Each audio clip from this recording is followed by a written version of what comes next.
अस्सलाम वालेकुम दोस्तों, मेरा नाम है अली, मेरे साथ हमेशा की तरह मौजूद है दाऊद और आप देख रहे हैं इस वक्त क्रिकेट की दुनिया पे अली एंड दाऊद शो को। किसको देखना है तो बनता है। तो दोस्तों आज आप लोग लेकर आ रहे हैं कि पाकिस्तान की बॉलिंग लाइनअप की इंग्लैंड टीम ने बड़ी जबरदस्त किस्म की जो है वो धुलाई की, यानी कि पाकिस्तान ने बड़ी जबरदस्त विकेट चटकाए, लेकिन लैक ऑफ कैप्टेंसी देखने को मिली बाबर आजम की जानिब से और आखिर में ठीक ठाक ज्यादा रन जो है वो उठा के इंग्लैंड की टीम जो है वो अपने खेमे में लेके जा चुकी है। वो क्या सीन है वो आप लोग से डिस्कस करेंगे। नंबर 2 पे आज आप लोगों से बात करेंगे कि श्रीलंका और इंडिया के दरमियान अब शेड्यूल में जो है तब्दीली कर दी गई है। अब कब से होगा ये मैच स्टार्ट, कब से होगी ये शेड्यूल भी आ गया सामने, ये शेड्यूल आ गया, वो आप लोग से डिस्कस करेंगे।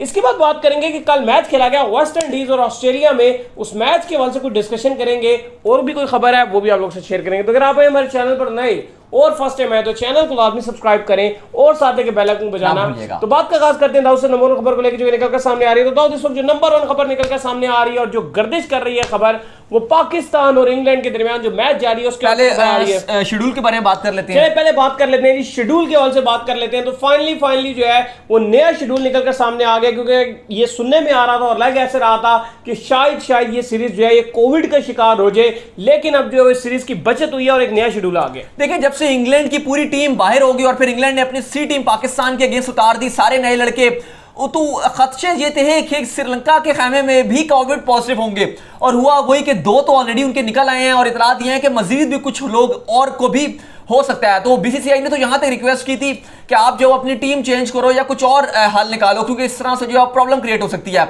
लेकिन फिर श्रीलंका ने कहा था, और ये कल ही खबर आ गई थी, कि हम जो है वो डेट्स आगे कर देते हैं, क्योंकि याद रहे इस सीरीज से अगर आप पाकिस्तानी रुपीस की बात करेंगे तो श्रीलंका 200 करोड़ कमाएगा, और इंडियन रुपीस की बात करें तो लगभग 100 करोड़ से थोड़ा सा कम जो है वो इंडियन रुपीस में उनकी जो है आमदनी होगी। तो सीरीज तो किसी सूरत भी वो जाने नहीं दे सकते थे। इस सिनेरियो में उन्होंने कल की जो डेट्स आई थी वो ये आ रही थी कि 17 जुलाई को पहला ओडीआई खेला जाना था, यानी कि 13 से 17 4 दिन का डिले आ गया था। लेकिन आज खबर यह आई है कि नया शेड्यूल जो है वो श्रीलंका क्रिकेट बोर्ड ने जारी कर दिया है, और अब मैचेस जो हैं वो 18 जुलाई से शुरू होंगे। शेड्यूल आपको बता देता हूं। पहला मैच 18 जुलाई संडे को होगा, सुपर संडे होगा और पहला मैच खेला जाएगा। दूसरा, एक दिन की ब्रेक के बाद 20 जुलाई को खेला जाएगा। तीसरा ओडीआई जो है वो 2 दिन की छुट्टी होगी और वो खेला जाएगा 23 जुलाई को। 21 और 22 को कोई मैच नहीं होगा, 23 जुलाई को फाइनल ओडीआई खेला जाएगा। सही हो गया। इसके बाद 1 दिन की ब्रेक होगी, 24 जुलाई की छुट्टी होगी, फिर 25 जुलाई संडे से T20 सीरीज का स्टार्ट हो जाएगा और पहला T20 संडे को खेला जाएगा 25 जुलाई। दूसरा T20 ट्यूसडे 27 जुलाई को 1 दिन के ब्रेक से खेला जाएगा, और फिर तीसरा 29 जुलाई यानी कि जुमेरात थर्सडे को जो है वो बुधवार जिसे कहते हैं, तो उस थर्सडे को जो है वो खेला जाएगा आखिरी मैच। तो अब ये शेड्यूल जो है वो बीसीसीआई को दे दिया गया है श्रीलंकन क्रिकेट बोर्ड की तरफ से, जिसको प्रूव भी कर दिया गया। बड़ी लंबा इंतजार हो गया इस सीरीज का, क्योंकि इंतजार और इंडिया काफी टाइम से क्रिकेट भी नहीं खेल रहा। वो खाली एक ही मैच हुआ था वर्ल्ड टेस्ट चैंपियनशिप का, वो एक ही मैच बस हुआ, फिर आईपीएल भी बीच में रोल गई थी, खत्म हो गई थी, फिर वो वाला ब्रेक, फिर अभी ब्रेक। मतलब आप कह सकते हैं कि ये जो क्रिकेट के साइकिल है ना, ये अब अजीब से तरीके से चल रहा है। जब तक जो है कोविड का कोई प्रॉपर तरीके से सॉल्यूशन नहीं आ रहा, तो हम किसी भी सीरीज को कंफर्म अपनी तरफ से ना समझें। पाकिस्तान में भी नई लहर बड़ी खतरनाक किस्म की आ रही है, फिर से कह रही है लॉकडाउन दोबारा से लगा देंगे। अभी यहाँ पर लॉकडाउन खोल दिया गया है, तो मामला इतने अच्छे जो है वो चलते हुए दिखाई नहीं दे रहे। मुझे तो डर लग रहा है कि वर्ल्ड T20 किस तरीके से आईसीसी करवाएगा, क्योंकि उसका करवाना बहुत अहमियत का हामिल है। लेकिन क्योंकि वो यूएई में करवा रहे हैं तो उम्मीद यही करते हैं कि वहां पर सही तरीके से हो जाएगा। सही है जी। इसके बाद दाऊद जो खबर निकल कर सामने आ रही है, जो अगली खबर इस वक्त जो हमारे पास आ रही है वो आ रही है जी पाकिस्तान और इंग्लैंड के दरमियान से। तो आज हसन अली ने बड़ी जबरदस्त किस्म की बॉलिंग करते हुए 5 विकेटें जो है वो इंग्लैंड की चटकाई हैं, लेकिन बाबर आजम ने जो कैप्टनसी का मुजाहरा किया, बड़ी इमेच्योर सी कैप्टनसी देखने को मिली। 160-70 के पास उनके 7 खिलाड़ी आउट हो गए थे। उसके बाद हसन अली से ओवर ही नहीं करवाया गया और 7वें-8वें नंबर का प्लेयर इतने बैटिंग को उठा के ले गया। देखिए, बहुत ही पैथेटिक गेंदबाजी देखने को मिल रही है पाकिस्तान की। कोई आज के या पिछले कोई 2-1 मैचेस में अगर आप हटा भी दो, लगातार आप शाहीन शाह अफरीदी को फलाना है, किसी मैच में उस बंदे की बॉलिंग नहीं है। कोई एक मैच उसने अगर आपको पूरे पाकिस्तान ने जितवा के दिया, मां सिवाय वो न्यूजीलैंड वाला जो वर्ल्ड कप 19 का मैच था, उसके अलावा उसकी कहीं परफॉर्मेंस नजर नहीं आई। अगर बांग्लादेश में भी उसने 5 विकेट हाउल लिया था तो वो डेड मैच था, उस मैच की कोई अहमियत नहीं थी। वो पाकिस्तान वर्ल्ड कप से बाहर हो चुका था।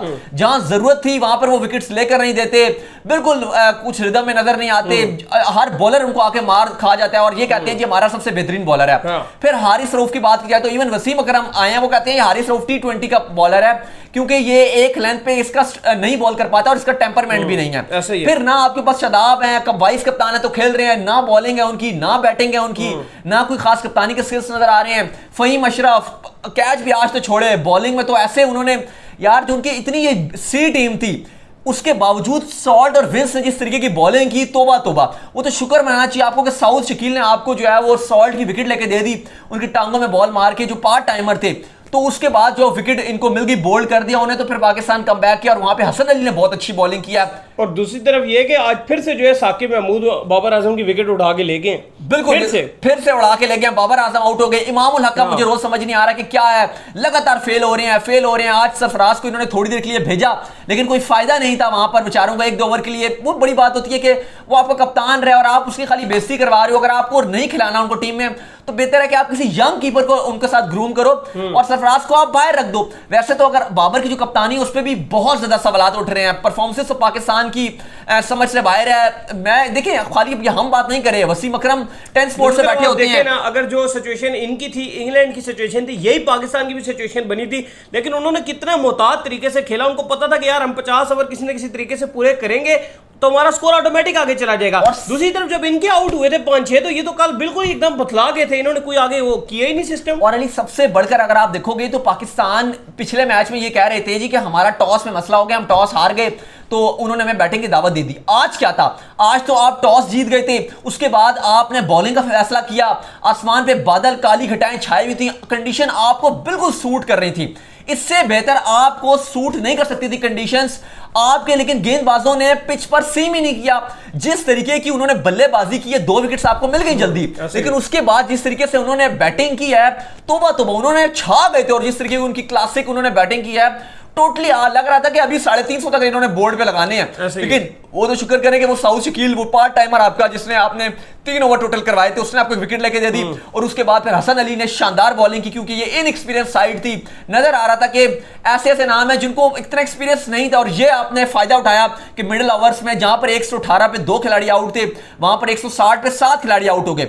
लेकिन फिर क्या, उसके बाद 160 का आपने बहुत अच्छी बॉलिंग, और स्पेशली मैं सिर्फ और सिर्फ हसन को क्रेडिट दूंगा इसका कि उसने बहुत जबरदस्त मिडिल ओवर में बॉलिंग की। वो ओवर ही मिडिल ओवर्स का बॉलर है, लेकिन आप उससे नया बॉलर बॉलिंग करवा के उसको भी खराब कर रहे हो यार। वो मिडिल ओवर्स में विकेट लेकर देता है, ये बहुत कम बॉलर्स के अंदर क्वालिटी होती है। और इस टाइम पाकिस्तान में हसन के अलावा जो आप कह सकते हो कि एक मैच विनर बॉलर है, बाकी कोई बॉलर आपको नजर नहीं आ रहा। बिल्कुल पथेटिक गेंदबाजी है। बॉलर था आमिर, उसको उठा के इन्होंने बाहर कर दिया। अच्छा खासा बॉलर था वहाब, अच्छा खासा बॉलर था, विकेट टेकिंग बॉलर था, मैच को टर्न करके रख देता था, ऐसा बॉलर था। लेकिन उन दोनों को उठा के इन्होंने बाहर कर दिया और अपनी मर्जी के जो है बॉलर्स इस वक्त जो है खिला रहे हैं और उनको ये चैंपियन बनाने की कोशिशें कर रहे हैं। लेकिन अभी नजर आ रहा है कि स्क्वाड के अंदर सिर्फ हसन चैंपियन है, उसके अलावा कोई सही बॉलिंग नहीं। और उसके अलावा 8वीं विकेट की पार्टनरशिप, 8वीं विकेट की जो पार्टनरशिप लगी है वो लॉर्ड्स में हाईएस्ट विकेट जो है वो बन गई है, रिकॉर्ड हाईएस्ट पार्टनरशिप बन गई है। लुइस गेरेगोरी ने जो बनाई है अपने बॉलर पार्टनर के साथ, तो 69 रन बना के उन्होंने हाईएस्ट पार्टनरशिप बना दिया। साथ ही साथ बाबर का भी मुझे समझ नहीं आ रहा कि ठीक है आप नंबर 1 ओडीआई के बैट्समैन है, लेकिन अगर आप अभी रन नहीं बनाओगे तो फिर कब रन बनाओगे? पिछले मैच में भी आउट हो गए, आज भी बीच चौराहे में टीम को छोड़ के चले गए। इस तरह नहीं बनता। आप देखें, बाबर इस टाइम पाकिस्तान के वो वाहिद कप्तान बन गए पाकिस्तान की हिस्ट्री के जो तीनों फॉर्मेट्स में, टेस्ट, ओडीआई और T20 तीनों फॉर्मेट्स में जिन्हें डक मिली है। पाकिस्तान की टीम इतनी बुरी नहीं है जितना इस टाइम नजर आ रही है आपको। अगर आप देखेंगे ना, बंद आपको दिखाई दे रही है। कोच और कुछ बॉलिंग, आपके वकार जो है समझ नहीं आ रहा, बिस्मिल्लाह का समझ नहीं आ रहा, आपके कप्तान का समझ नहीं आ रहा। और इंग्लैंड की आप सी टीम के साथ आप जिस तरह की परफॉर्मेंस दिखा रहे हो, इतनी बुरी आपकी टीम नहीं है जितनी आपकी टीम परफॉर्मेंस दिखा रही है। इंग्लैंड के तो नाम से ठीक तरीके से फैंस को याद नहीं हो रहे। उनके कप्तान स्टोक्स को जब टॉस के टाइम आते हैं उनको याद नहीं है नाम, वो नहीं बता पाते, वो भूल जाते हैं नाम। तो ऐसे ऐसे तो नाम है। फिल सॉल्ट हो गए, जेम विल्स हो गए, ये पीएसएल खेलते रहते हैं, इनसे परफॉर्मेंसेस नहीं होती। सॉल्ट तो बिल्कुल ही परफॉर्मेंस नहीं दिखाते पीएसएल में, खेलते रहे हैं, बिल्कुल इस्लामाबाद के मेंबर है, कुछ भी ये नहीं करते। और अभी देखें वहां पर कैसे इन्होंने धूम मचा के रख दिया कि तकनीकन नाच नचा दिया पाकिस्तानी बॉलर को। यकीन नहीं आ रहा कि हमें भी ये टाइम देखना पड़ा कि पाकिस्तान की इतनी पैथेटिक बॉलिंग हो गई है। यही वजह है कि शोएब अख्तर बड़ा बरहम नजर आते हैं, रमीज राजा बड़ा गुस्सा दिखाई दे रहे थे, भी गुस्सा होते हैं, वसीम अकरम आ रहे थे, इवन माइकल वॉन तो खूब चस्के लगा रहे हैं, खूब मजाक उड़ा रहे हैं। उन्होंने इंग्लैंड की कल भी खूब भरपूर तारीफें की। वो कहते हैं ये चीज बता रही है कि इंग्लैंड की वाइट बॉल की टीम जो है वो कितनी स्ट्रॉन्ग है और हमारा हर बच्चे से बच्चा जो आ रहा है वो सुपरस्टार है। और साथ ही उन्होंने कहा कि उसी एक ही उन्होंने जुमले में जब उन्होंने अगली बात की तो उन्होंने कहा कि मैं पाकिस्तान की टीम को खाली मैं एक वर्ड में डिस्क्राइब करूंगा और वो मैं बोलूंगा pathetic. Pakistan team performances is totally pathetic. और बहुत ही उन्होंने बुरी तरीके से, इससे पहले भी वो मजाक उड़ाते रहते हैं, हमें पता है किस तरीके से जब इंडियन टीम हल्का सा खराब खेलती थी वो किस तरीके से मजाक उड़ाते थे, लेकिन रिटर्न में उनको जवाब भी बहुत जल्दी मिल जाता था। लेकिन अभी क्या पाकिस्तानी टीम जो है वो इनको जवाब दे पाएगी माइकल वॉन को, क्योंकि ये तो सही तरीके से मजाक उड़ा रहे हैं। लेकिन आज पाकिस्तान की बॉलिंग ने बुरी तरीके से मायूस किया है। साथ ही कप्तान बाबर आजम ने कप्तानी का प्रेशर ले रहे हैं, बैट से रन नहीं बना रहे और डिसीजन मेकिंग में पुअर डिसीजंस ले रहे हैं। देखते हैं क्या होता है। अभी पाकिस्तान फिलहाल टारगेट अचीव कर रहा है, तो देखते हैं कि क्या बनता है इसका। इसके बाद जो खबर निकलकर सामने आ रही है वो वेस्ट इंडीज से आ रही है कि कल मैच खेला गया वेस्ट इंडीज और ऑस्ट्रेलिया की टीमों के दरमियान, लेकिन मैच के अंदर कुछ खास जिसे कह लें मजा नहीं आया। बड़ा एक डम सा मैच था, लेकिन फिर भी जो है वेस्ट इंडीज की तरफ से अच्छी फाइट देखने को मिली और वेस्ट इंडीज ने हरा दिया। देखिए वेस्ट इंडीज के किसी भी प्लेयर ने कुछ नहीं किया, लेकिन खाली one man army show the Andre the Russell. अच्छा, छक्का बहुत गंदा मारते हैं, बहुत गंदा छक्का नहीं छक्के मारते हैं। और कल डैरिन सैमी के ग्राउंड में जो क्योंकि खेला जा रहा था सेंट लूसिया से ही, डैरिन सैमी उन्हीं का वो स्टेडियम था और जो उनका स्टैंड था उसमें जो छक्के उठा उठा के मारे हैं, लग रहा था कि शायद ये उनका जो स्टैंड है डैरिन सैमी का वो ये तोड़ देंगे आज। और मिचेल स्टार्क को जो उन्होंने छक्के मारे हैं बैक टू बैक, बहुत जबरदस्त बैटिंग किया। Totally one man army show था, बाकी किसी ने कुछ भी नहीं किया वेस्ट इंडीज की तरफ से। और उसके बाद लग रहा था कि शायद ये टारगेट ऑस्ट्रेलिया अचीव कर लेगा, लेकिन on a serious note Ali अगर आप वर्ल्ड T20 की टीम्स में देखते हैं तो ऑस्ट्रेलिया कहीं से भी नजर नहीं आ रहा। बहुत ही पैथेटिक किस्म की उन्होंने क्रिकेट दिखाई है। एक टाइम पे अच्छी पार्टनरशिप लग गई थी, लग रहा था कि शायद ये इजीली जीत जाएंगे, ओवर्स भी इनके पास पड़े हुए थे और एंड में रिक्वायर्ड रेट बॉलों से भी मतलब बहुत बिलो था, अंडर 6 था। लेकिन वही बात है कि विकेट्स इनके पास नहीं थी और जो बैट्समैन आ रहा था अपने विकेट देके जा रहा था और टोटली इनएक्सपीरियंस साइड नजर आई है। और एरन फिंच की कप्तानी भी कोई इतनी अच्छी नजर नहीं आ रही। डोनो के जब स्टीवन स्मिथ हैं, वार्नर हैं, इनको चाहिए कि आगे इनको कप्तान नहीं चले, अभी तो वो स्क्वाड के साथ नहीं है।